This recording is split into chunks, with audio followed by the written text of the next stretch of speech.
Hello and welcome to the podcast. My name is ANTHEA COKER, and today I have a familiar face, P.Y. Adobwate from Viasat One, remember? Okay, so he's in the studio with me and we're going to be discussing his journey, the things he's done in the past and where he is right now. Thank you so much for joining me, PY. Thank you, dear. It's been amazing having you here. Very hard to get. Oh, no. Playing hard to get, huh? I'm here because sometimes, it makes the chemistry very interesting and very good. So when you kind of like stall a bit, then, the chasing. I know, she's like, hey, oh, he's coming. I'm here. That's exactly how I felt. I was like, is he coming or not? But I'm so glad you're here. Absolutely. I have to come because of you. Oh, thank you so much. Yes. I really appreciate that. Yes, I like what you're doing as well. Oh, thank you, PY. It's for people like you to share your journey, to bring information and transformation, to life. So we want to see positive change in the Ghanaian community. So absolutely. I want to talk to people like you who has something to share. You've walked the walk. You've been through the journey. You know what is expected and all of that. So Viasat One. Yes, Viasat One. Where's Viasat One? The building is still there. The building is still there. I think the building is still there. They probably rented the space out to somebody else or repainted it, or I don't know. But I'm sure. Where's the station? The last time I the last time I passed, the building was still there. But as far as the team, people that work for, they're way long gone.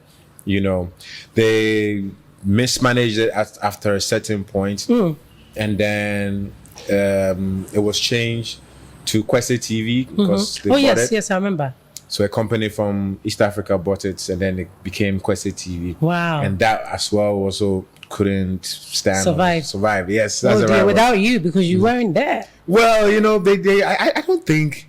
Let me say this because I don't think Ghanaian, especially Ghanaian,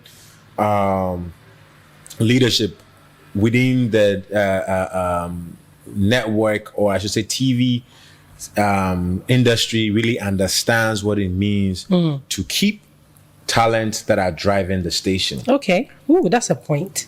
We don't understand that because if we do, we will keep setting,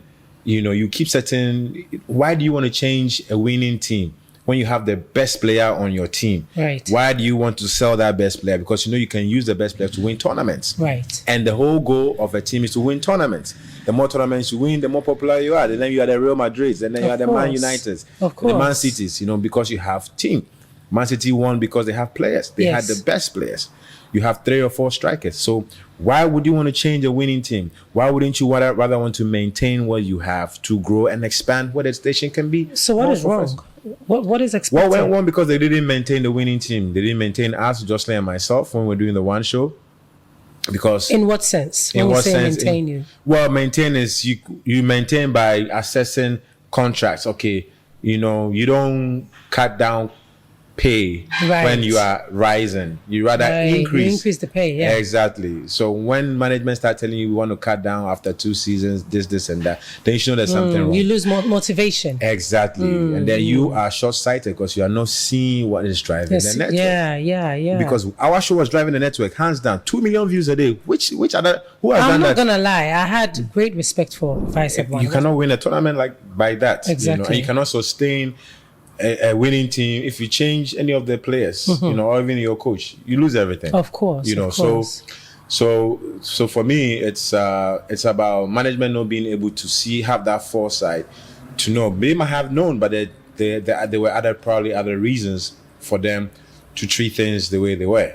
But I guess we got to a point we just had to find our way, Justin. But it was an international company, wasn't it? Right, but it's a partnership with the Ghanaian. It's always a partnership with the Ghanaian. Because I was about to say the misconception of if a Ghanaian is running something, it doesn't last. But then you expect that if a foreigner brings in something, they should be ready to pay more, upgrade, do this, do that to make it stay. So if the foreigner wasn't able to do that, then it's not really a Ghanaian thing. But now that you've said, so I partnership. like where you're coming from, because when I joined the team in 2010 into 2011, it was my boss was a white lady, foreigner, and then when the management changed after 3 seasons when I was there, it became a Ghanaian manager. Okay.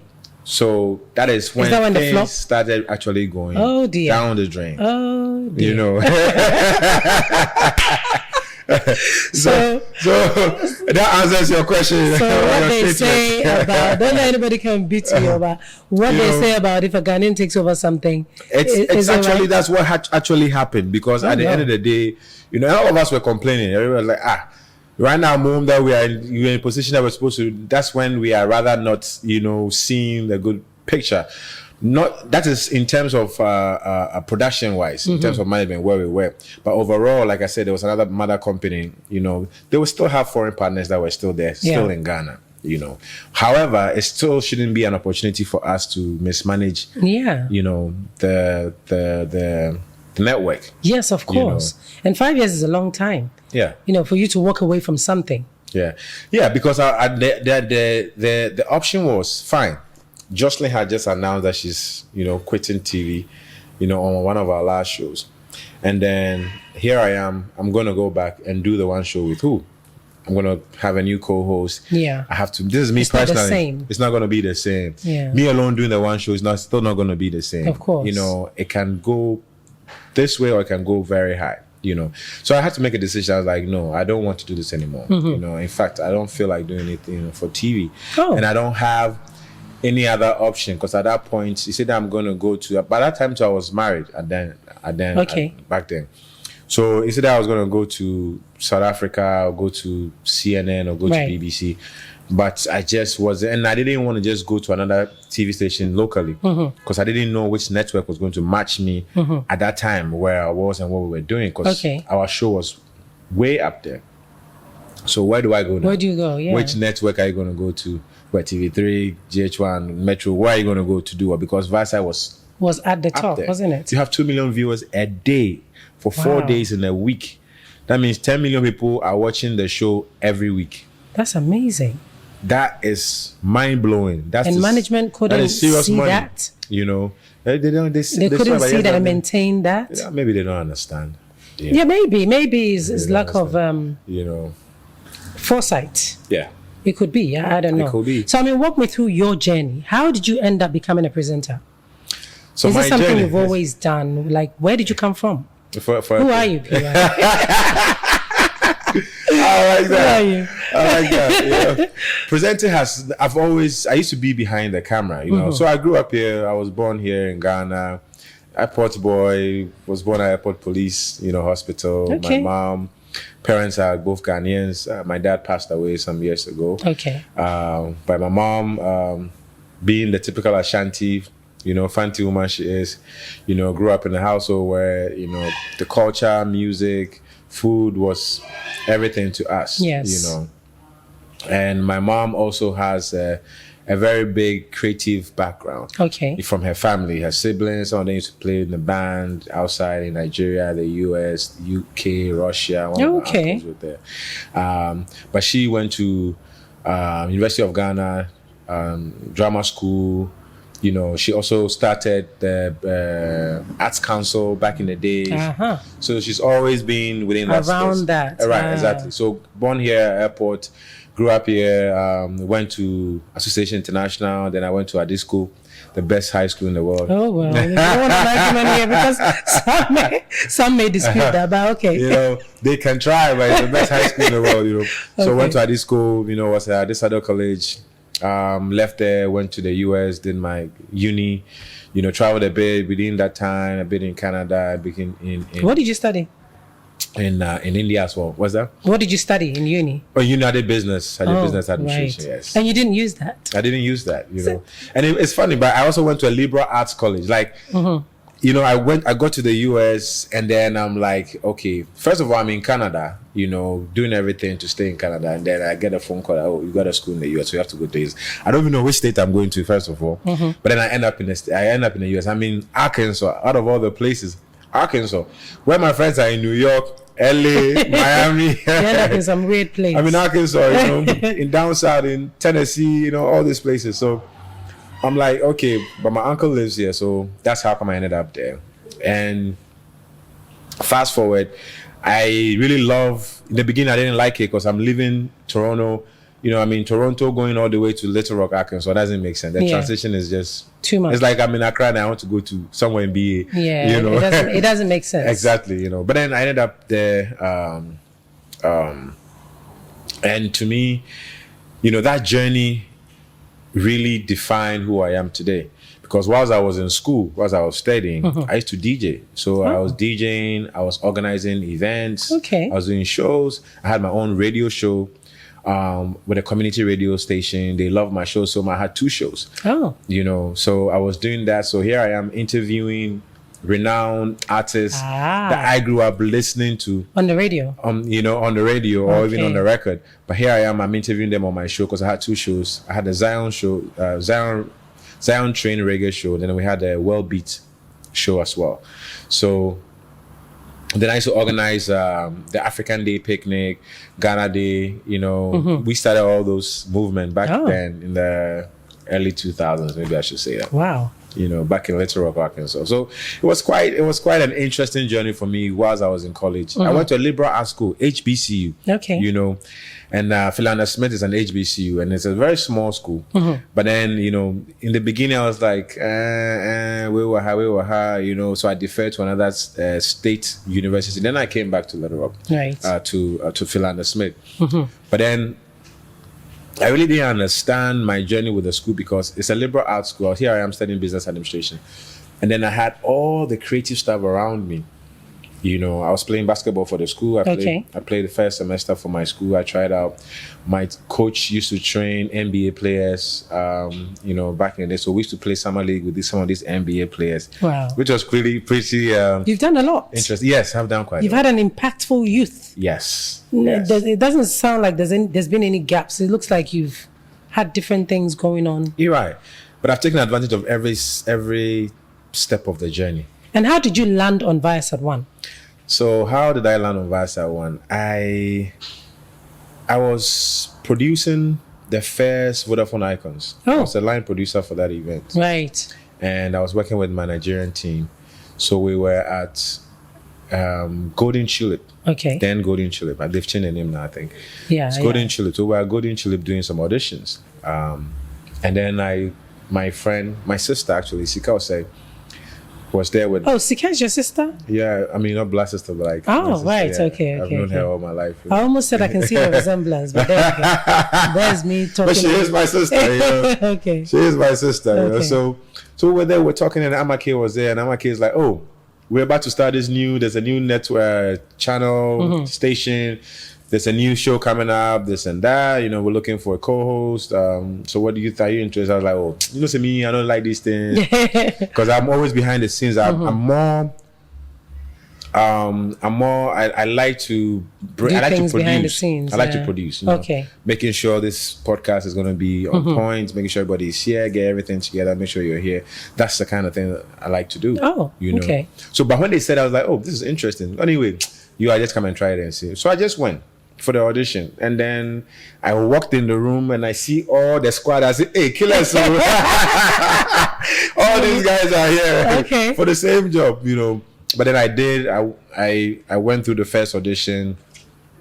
Then I got a phone call later. You know, I remember very well. I was sitting with my ex-wife, my ex-fiancée actually. I was sitting with her and her mom. We're having lunch. You know, Susam, when the phone call came and they're like, "Look, you know, you did well with audition, so I want you to come back again." I'm like, "Are you sure? You want me to come back again?" I was like, "Okay, fine." Going back means, you know, in a way you feel like, okay, now I have the job somewhere, you know. But I had to go and prove a point again. So I went, I did the second audition, and then they gave me a call that, "Look, you have the job." Wow. So your first time on TV? That was my first time. How was that like? It was... Because you've always been the behind the scenes. Yeah. Now you're... in the front. Yeah, in front seat. You know, it was a bit weird. It was very, very, very weird. You know, in front of the cameras. Were you nervous? All these people. I was a bit nervous, yes. Confused? I wasn't confused, but I was nervous. Did you have to follow like a script? Yes, you have to follow the script. Bear in mind, we had done rehearsals before then, you know. But here I am the first time. I have producers talking to me in my ear. I can hear director too talking. I need to be able to hear my co-host. Yeah. I need to hear floor manager, because floor manager is also telling us what to do. Sound man, like you're connecting with like so there's 10 a lot people that goes on at the same time that we don't see. You don't see anything.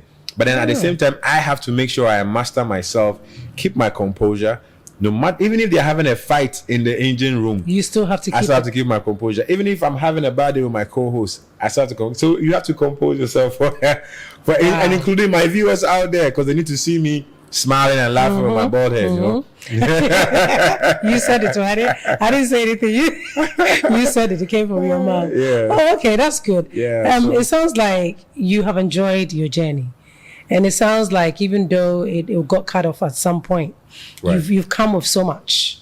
Yes. You know. Yeah. So what is next for you? What are you doing now? Because I know you recently went into acting. Yes. And you've done Coming to Africa. Coming to Africa. With Nanama McBrown and Nadia Buari and all those. David Donto. Yes. Pauline Odro. Yes. And then Khalil Kane from Hollywood. So yes, I'm into acting now. I mean, as a producer, right? Sometimes in life we don't really know where we are going. We think we are on a journey, but we have no idea where we're going. But we're learning a lot of things. I was telling you about how I used to organize events back in Little Rock. We used to go on the streets and play drums on the streets and rap, and because I've also been very instrumental in the hip hop scene and the creative scene in total. So doing all that, it exposes you to learning how to be able to assemble sound crew members, understanding what production is, location, because you do events, right? Then I'm into music because I started something called Bless the Mic about 15 years ago. Oh, I heard of Bless the Mic. That was you? Yeah, that's me. Oh, right. So that's where all these talents came from. Trigmatic, Stoneboy, Sarkodie, Afia, I bear them, that was their playground. They used to come there every Thursday night in Osu. So you're actually a pace setter. You're a pace setter. I mean, you've done something that have birthed great musicians. Exactly. What influenced that?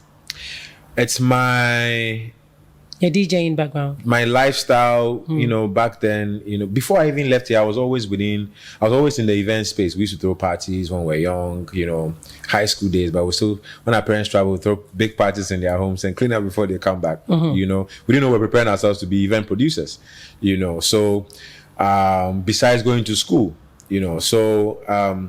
but then the music side, I've always loved music as well. Right. So, because growing up, I've always been listening to music at home, whether it's my mom or my uncle or someone, even my older siblings and cousins. Right. I was very open to gospel, reggae, high life, hip hop, and rock music. So I'm very diverse, I'm a utility player. Oh, mommy, baby, I'm a boy. If you put me anywhere, I can fit in anywhere, So, and that's a blessing from God. That doesn't just happen. It's grace, And once you understand that there's grace element as well, then you find a way to tap into that's a whole conversation. Yeah. If young people are thinking of going into that sector, presenting, what should they look out for? First of all, you need to seek yourself. You need to know who you are.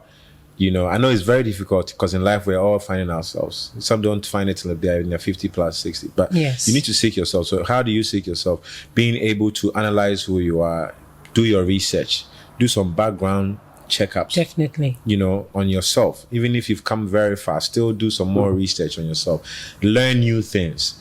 Because the more you learn, the more you can open up your mind to new things, and then you can embrace and learn to accept yourself. You have to accept yourself. You have to accept yourself. Whether you fail or you're winning, you need to accept yourself. I've failed so many times. I will fail again, but I'm a winner. Yes, and that's the truth, isn't it? Yeah. I'm born to win. So you need to accept these things. It's very difficult, especially in our culture, finding the right people to talk to you about, and encouraging you, with such words or finding the time to even have that conversation with you. Definitely.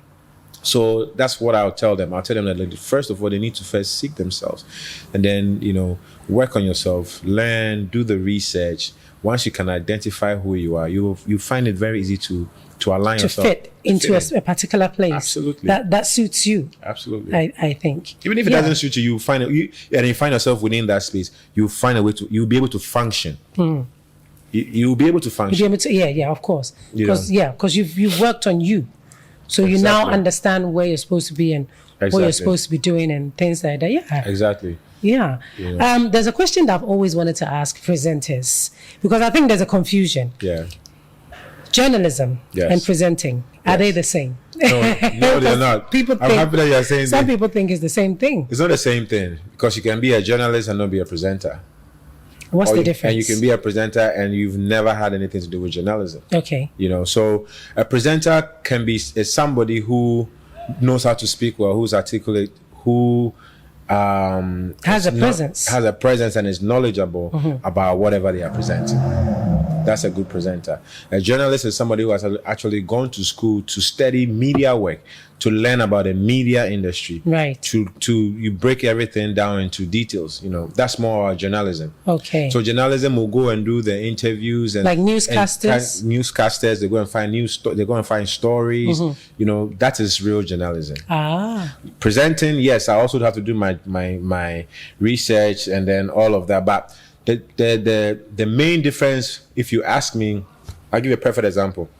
Because a news reporter is a trained journalist. Oh, okay. I've learned something. Yes. I never knew that. Yes. Oh, okay. Yes. A news reporter if you check their background, you see that they're a trained journalist. Journalists, yeah. They've gone through the basics because you need to understand the basis of how that works.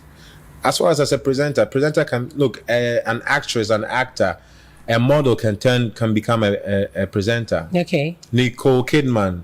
No, not Nicole Kidman. Sorry, Tyra Banks. Okay, yes. Right, Tyra Banks. She became a presenter. She was supermodel. Yeah. Representing. Is it because it's all around the creative? Yes.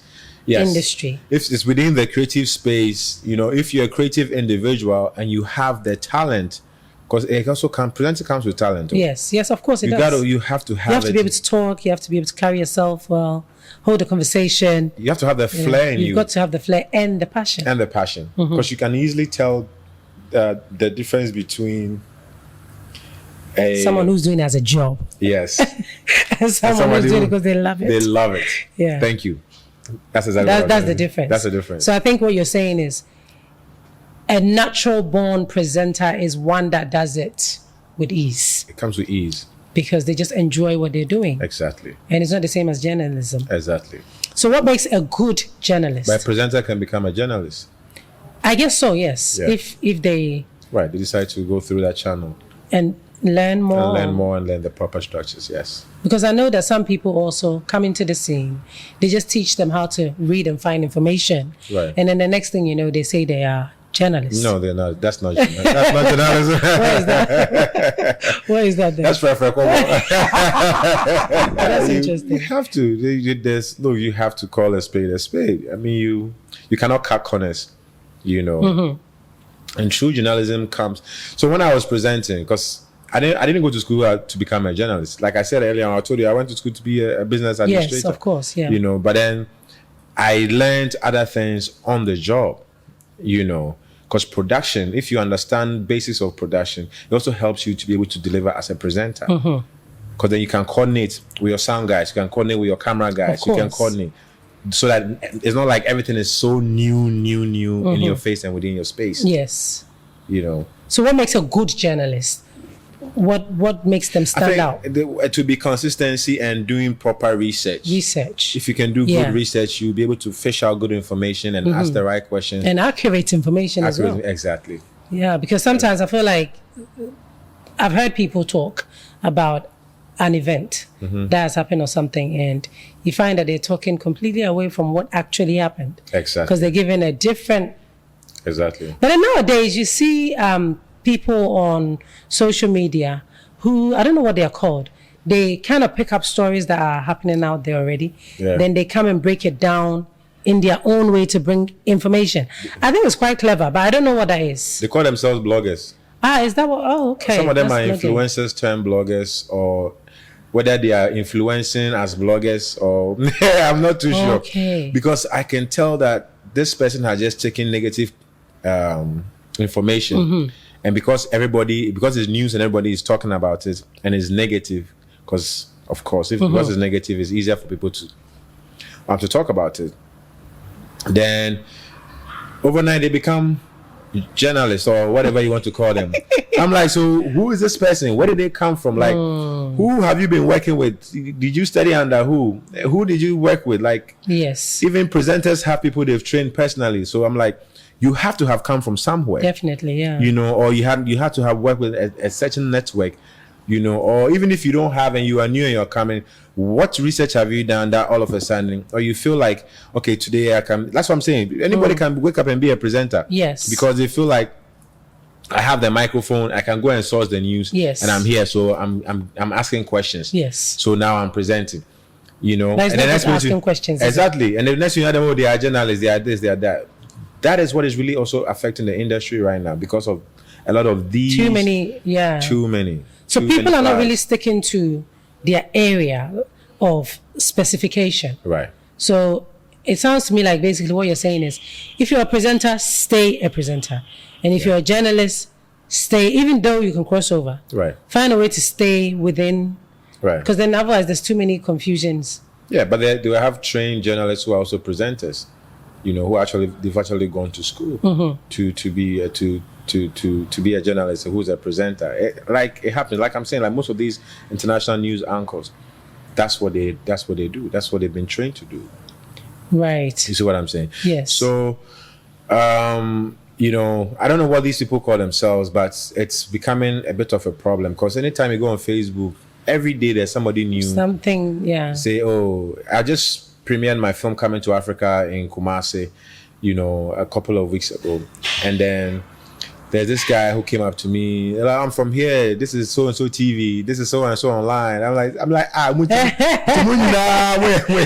has, yeah. I'm like, so where are you guys coming from? The same thing in Accra when we're doing it. I did another panel discussion for Beyond the Return.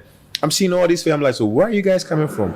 So I'm here. I might think I'm like, okay, maybe they've gone to media Study school, media school, because there are a lot of media schools out there. Because all these guys who are also going to the media school, where are they going to work? Yes, where is the job going to come from? So do you think, could that be the reason why they tend to pick up on negative news? I think it's because that sells fast for them. So that will put their names out there quicker. So people can get to know that PY Online is here. Because I'm here, I'm reporting something negative. But what is it with negative news? Why does it sell so much? From your experience, as a presenter. Because people don't want to hear that PY has successfully built a production mansion that's going to, build new producers. But isn't that something that should be heard? They want to hear that PY just got divorced last night and his ex-wife has done something. Those are the things that people want to talk about. Refuse the pregnancy. Refuse the pregnancy. Abortion. Something like that. And then they'll be happy. I want to steal some $2 million somewhere. So everybody's, hey, people, so all this time they steal money, that kind of thing. It's, because negative news, I don't know. It's like if we put cooked food here, and you put food that has been sitting for days, where would the flies go first? The food that has probably been sitting there? Exactly. The fresh one, they will not just come. They will go to the one that is, rotten getting because of the scent and the smell, because it stinks so bad everywhere. That's where they want to go first. So people want that news that is just the negative. They don't want to hear the good one, especially these days. So they thrive off the negative news to build their fan base. Right. Most of these, influencing bloggers. Right. Okay. I used to think bloggers were like people that help you promote something that you're doing. Right. They have like a large social media space where they post your things. But I didn't know that these people with cameras and, talking something that has happened negatively were also bloggers. Well, so what you did describe is more of the influencers. So if you're an influencer, if I come on your page and you have 200,000 followers, right? And then, of course, so you post videos, you post pictures, and I have a product. And I have a new watch I want to produce, I want to promote. So I'll come to you. I'll be like, Anthea, I want you to do this for me. Then you charge me a fee because that is what you do on a daily basis. Right. So you promote different products. That's an influencer. But the blogger is the person that will write the story about what you, the influencer, the product that I have given to you for you to promote for me. The blogger is supposed to write that story and promote and publicize that story for me. You see what I'm saying? Yes. But now some of these bloggers are even influencers themselves. So you see, from the way you're explaining, there's like everybody has their role. So we have the influencers, we have the bloggers, we have the presenters, and the journalists. Yeah, exactly. But today, everybody's doing the same thing all at once, and it's kind of confusing. It's very confusing. Confusing the system. You know, because it's a microwave season. Everything has to be warm, you chop, you finish. Wow. You know, you don't want to go to the farm and do everything. People don't want to go through the process. But if you go through the process, it builds you. It builds you. So no matter what, no matter how many times you fall, you can always stand. You can always rise up. You can always stand on your 2 feet. Of course. You know, because that's the best way to build yourself. Of course. Resilience. But I heard you in your earlier, you know, while we were talking earlier on, you said you don't want to do TV again. Why?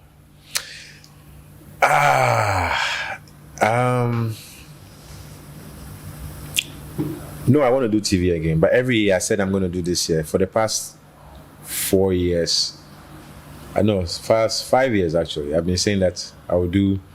Every year I said I'll do. Okay. Last year I wanted to do, but it's just the time, to be very honest. It's just a time, you know. Maybe we can do a show together. Why not? Why not? Yeah. Why not? So you will definitely do TV again. I'm definitely. Because I think some people have missed your presence on TV. Yeah, definitely. I'm being serious. Yeah. So you should definitely come back. Yeah. It's been wonderful seeing you again. Yes. Thank you so much for having me. This deep conversation about the difference between blogging, journalism, presenting, and influencing. And influencers, yes. I'm glad you brought that clarity. Absolutely. My very curious self, I've always wondered what PY means. So anytime anybody asks me that question, I'm like, okay, guess what? And they'll try, they'll guess, they'll say this, but they never mention, like, you know, any local name. So I remember once I was talking to a friend of mine. He's now a minister, deputy minister, actually. Okay. He's like, tell by your name, what do you mean? I said, Paul Young. Paul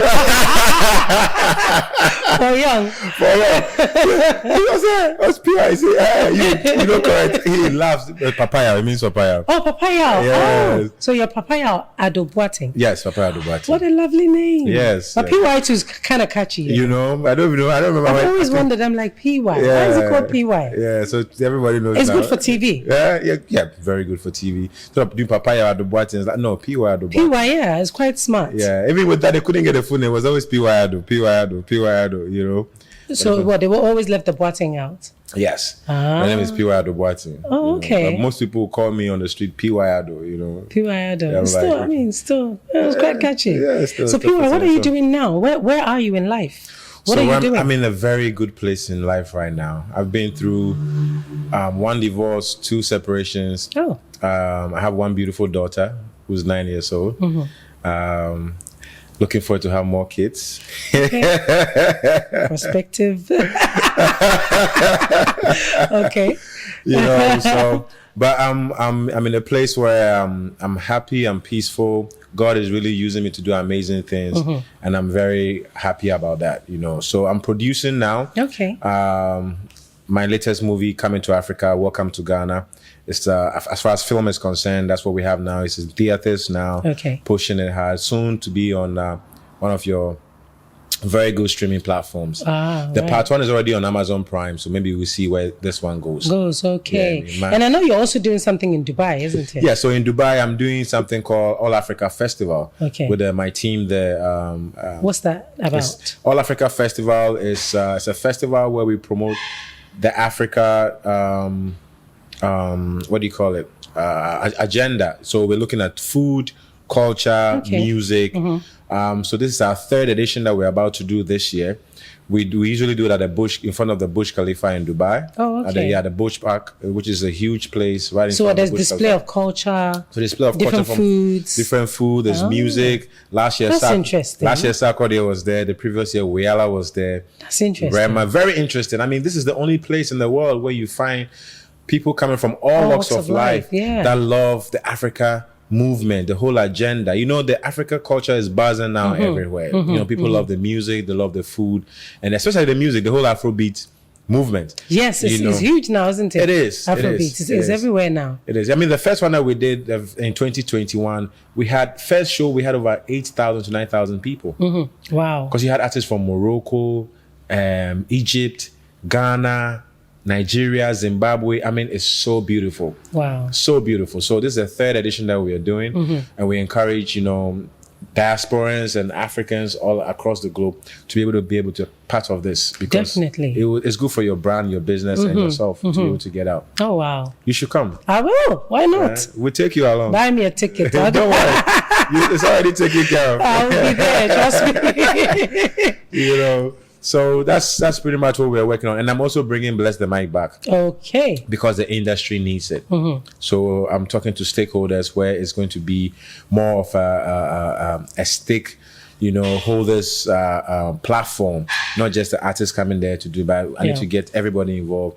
Ghana Tourism Authority, Ministry of Culture, everyone has to be involved because it's a national treasure that we need to maintain. Definitely. And I mean, you've had the platform. Why not use it for something positive? That's what it's all about, isn't it? Exactly. At the end of the day. Exactly. Excellent, PY. Thank you so much. Thank you. You should definitely come back. Yeah. It's been wonderful seeing you again. Yes, PY. yes. Thank you so much for having me. This deep conversation about the difference between blogging, journalism, presenting, and influencing. And influencers, yes. I'm glad you brought that clarity. Absolutely. Thank you so much for coming. Absolutely. I've enjoyed every little bit of this. Thank you. And I hope to see you again soon. Thank you. I'm always here. If you just call on me and I'll be back. Definitely. We'll give you all the juice. Thank you so much for watching. My name is ANTHEA COKER and this is the podcast. And I hope to see you again soon. Thank you.